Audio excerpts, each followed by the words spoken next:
అనంతపురం జిల్లాలో అధిక వడ్డీలకు పాల్పడుతూ ఆస్తులను కబ్జా చేస్తున్న వారిపై చట్టపరమైన చర్యలు తీసుకోవాలని కోరుతున్నారు బాధితులు. అనంతపురంలోని సాయినగర్ 5వ క్రాసులో అస్రా కంటి ఆసుపత్రి విషయంలో ఆస్తులను కబ్జా చేస్తున్నారని ఆరోపించారు బాధిత దంపతులు. బీసీ, ఎస్సీ, ఎస్టీ, మైనారిటీ ఐక్యవేదిక నాయకులతో కలిసి జిల్లా ఎస్పీకి ఫిర్యాదు చేశారు. అస్రా కంటి క్లినిక్ భవనం విషయంలో తాకట్టు కోసం తమ డబ్బులు ఇచ్చి భవనం ఆస్తి తమదేనని సుమయ్య, షరీఫ్ అనే భార్యాభర్తలు రాజకీయం చేస్తున్నారని చెబుతున్న బాధితులు ప్రదీప్, భారతులతో మా correspondent RK Surya face to face. సాయినగర్లో ఒక భూ వివాదం జరుగుతుందో దానికి సంబంధించి ఈరోజు ఎస్పీ గారిని కలిసి వారికి వినతిపత్రం ఇవ్వడం జరిగింది. మరి ఎస్పీ ఏం హామీ ఇచ్చారు ఒకసారి మాట్లాడే ప్రయత్నం చేద్దాం. చెప్పండి అమ్మా, మీరు వినతిపత్రం కూడా ఎస్పీ గారికి ఇచ్చారు. మీ వైపే న్యాయం ఉంది అంటున్నారు, మరి వాళ్ళు మా వైపు ఉంది అంటున్నారు. మీరు ఇరు వాదనలు వినిపించి ఉంటారు. ఎస్పీ గారికి ఏం చెప్పారు? సార్ని కలిసి మాకు జరిగిన అన్యాయం గురించి మొత్తం డీటెయిల్గా చెప్పాం సార్. దాదాపు 1.5 సంవత్సరం నుంచి వాళ్ళు మమ్మల్ని ఎంత మానసిక క్షోభకి గురి చేస్తున్నారు, బెదిరిస్తున్నారు, చాలా ఇబ్బందులకి గురి చేస్తున్నారు. ఏదైనా కానీ చర్యలు తీసుకోండి, మీరు చర్యలు తీసుకునే ముందు కూడా ఆయన డీటెయిల్గా కూర్చోబెట్టి అడిగారు. ఆ చర్యలు కూడా న్యాయపరంగానే ఉండాలి సార్, మాకు మేమేం ఎవరిని అన్యాయం చేయలేదని చెప్పారు. మేము చెప్పిన విషయాలన్నీ ఆయన శ్రద్ధగా విన్నారు, సానుకూలంగానే స్పందించినారు. దీని ఇంకా డెప్త్గా పరిశీలించి న్యాయాలన్నీ పరిశీలించి తగ్గినటువంటి న్యాయపరమైన సలహాలతోనే సహాయాన్ని మీకు అందిస్తామని కూడా ఆయన తెలియజేయడం జరిగింది. సపోర్ట్ మాకు డిపార్ట్మెంట్ పరంగా సపోర్ట్ కూడా మంచిగానే అందిస్తామని కూడా సారు చెప్పడం జరిగింది సార్.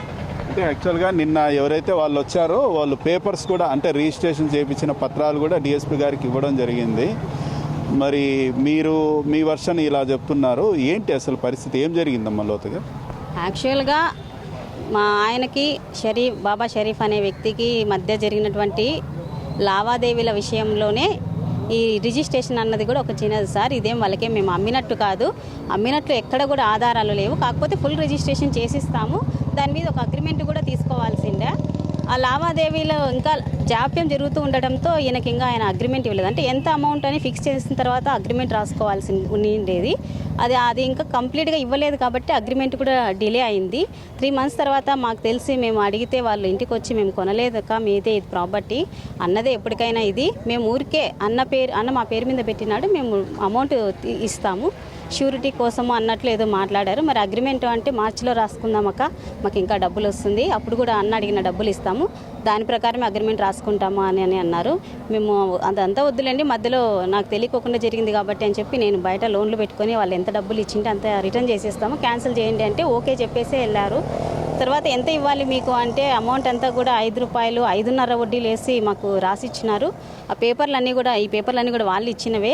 దానిలో అడుగుతూ ఉంటే ఈ అమౌంట్ ఎప్పుడు ఇచ్చావు, ఆయన కూడా అడిగారు, ఈ అమౌంట్ నాకు ఎప్పుడు ఇచ్చారు, దీనికి ఒకేసారి ₹5 వడ్డీలు వేసి ఇంత అమౌంట్ చేస్తున్నారే మీరు అని అడిగితే లేదన్నా మేము ఇచ్చినామని చెప్పేసి వెళ్ళిపోయినారు. మళ్ళీ వచ్చి చెప్తాము అని అన్నారు. ఎప్పుడు ఫోన్ చేసినా మళ్ళీ చెప్తాము, మేము బిజీగా ఉన్నాము, మేము అక్కడ ఉన్నాము, మేము ఇక్కడ ఉన్నాము, డీటెయిల్గా ఎక్స్ప్లెయిన్ చేస్తాము. ఇట్లా పెద్ద మనుషులను కూడా పంపిస్తే కూడా మాకు వేరే పనులు ఉన్నాయి, పండుగలు అయిపోలే, మా పండుగలు వచ్చినాయి, మా పండుగలు అయిపోలే, ఇట్లనే కాలయాపన చేసుకుంటూ వచ్చినారు.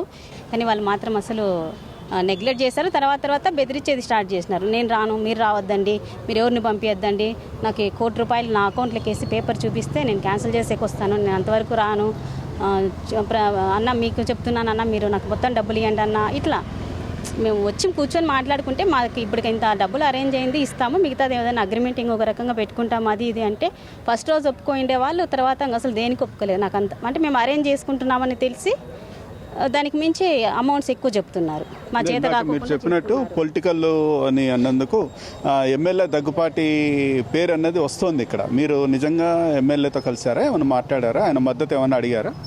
అసలు మాకు ఈ విషయంకి ఆయనకి ఏ సంబంధము లేదు సార్. ఆయన కాన్స్టిట్యూషన్ ఎమ్మెల్యేగా మాకు తెలుసు అంతే తప్ప ఇంకా ఆయన ఎప్పుడు మేము కలిసింది లేదు, ఆయనతో మాట్లాడింది లేదు. అసలు నేను రాజకీయాలకి చాలా దూరంగానే ఉంటాను, మాకు సంబంధం లేని ఇష్యూలకు తెచ్చి మాకు సపోర్ట్గా ఉన్నారు అన్నట్లు వాళ్ళు మాట్లాడడం కూడా పద్ధతి కాదు. ఈ విషయం మీద నేను మీడియా ముఖంగానే చెప్పాను, మాకు వాళ్ళకి అసలు ఏం లేదండి, రాజకీయం చేయొద్దు అని.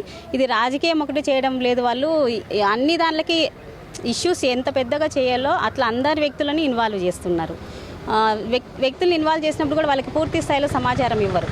ఊరికే ఒక మాట మాత్రమే మాట్లాడి మాకు అన్యాయం జరిగింది అది ఇదేనని ఏదో మిస్కమ్యూనికేషన్ చేసి వాళ్ళ వైపుకి తిప్పుకొని ఏదో మాట్లాడిస్తున్నారు కానీ అదంతా అయితే వాస్తవం కానే కాదు. నిన్న ఆమె మళ్ళీ ఒక ఇంటర్వ్యూ ఇచ్చినప్పుడు అదే ఛానల్కే ఇంటర్వ్యూ ఇచ్చినప్పుడు 1,65,00,000 కొన్నాం మేము అని మాట్లాడుతుంది. 4 రోజుల గ్యాప్లో 65 లక్షలు అని గురువారం చెప్పి ఆదివారంకి 1,65,00,000 అని మాట్లాడుతుంది అంటే ఇంక వాళ్ళు ఎంత అబద్ధాలు చెప్తున్నారో వాళ్ళే ఒప్పుకుంటున్నారు సార్, వేరే ఎవరు కాదు. తర్వాత మొన్న రాత్రి దానిపైన బిల్డింగ్ పైన దాడి చేసి బీగాలు వేశారని చెప్తున్నారు. అది మీరు చేశారా, మీకు సంబంధం లేదా? సంబంధం లేని వాళ్ళు చేశారు. నాకు కానీ మా ఆయనకి కానీ ఆ గొడవకి కానీ ఎటువంటి సంబంధము లేదు. మేము ఇంట్లో కూర్చొని పిల్లలతో ఏదో చూసుకుంటున్నప్పుడు ఏదో సడన్గా సౌండ్ వచ్చిందని నేను బయటికి వెళ్ళి చూస్తే ఏదో షాప్స్ గొడవ, అప్పటికే జనాలందరూ గుమిగూడి ఉన్నారు. షాప్స్ ఏదో గొడవ జరిగిందని అన్నారు, లాక్ చేసిందని అన్నారు. ఇంకా అంత మించి నాకు దాని గురించి అయితే ఏం తెలియదు. ఏదైతే నమ్మకంగా బాడీకి ఉండి కాస్త లావాదేవీలు అమౌంట్ తీసుకోవడం అవి అన్నది వీళ్ళిద్దరి మధ్య జరిగింది. అదేవిధంగా ఈయన బెంగళూరులో ఈయన వ్యక్తిగత వ్యాపారాల పైన ఉన్నప్పుడు రెగ్యులర్గా రెంట్స్ కూడా తీసుకోలేదు. అదేవిధంగా ఏదైతే నమ్మకంగా ఏదైతే ఫుల్ రిజిస్ట్రేషన్ చేసి ఆ అమౌంట్ అయితే ఇచ్చారో దానికి సంబంధించిన రిటర్న్ డాక్యుమెంట్ వీళ్ళు తీసుకోవడంలో వీళ్ళు కాస్త నిర్లక్ష్యం వహించారు. అది అదనుగా భావించి షరీఫ్ అదేవిధంగా సునయా అనే దంపతులు వీళ్ళ మీద రిటర్న్గా కంప్లైంట్ చేస్తూ మీడియాకు వచ్చి మాట్లాడుతూ ఈ విధంగా మా మీద దాడులు చేస్తున్నారు, బెదిరిస్తున్నారు అనేసి రివర్స్గా వీళ్ళ మీద తిరగబడ్డం అనేది అత్యంత దారుణ పరిస్థితి అంటూ వీళ్ళు దంపతులు ఆరోపిస్తున్నారు. అదేవిధంగా ఈరోజు ఎస్పీ గారిని సంప్రదించి అన్ని వివరాలు చెప్పి అన్ని ఆధారాలు కూడా చూపించడం జరిగింది. మాకు తప్పకుండా న్యాయం చేయాలి అంటూ వీళ్ళు కోరుకోవడం జరుగుతుంది. కెమెరా పర్సన్ చాంతో ఆర్కే సూర్య, స్వతంత్ర టీవీ, అనంతపురం నుంచి.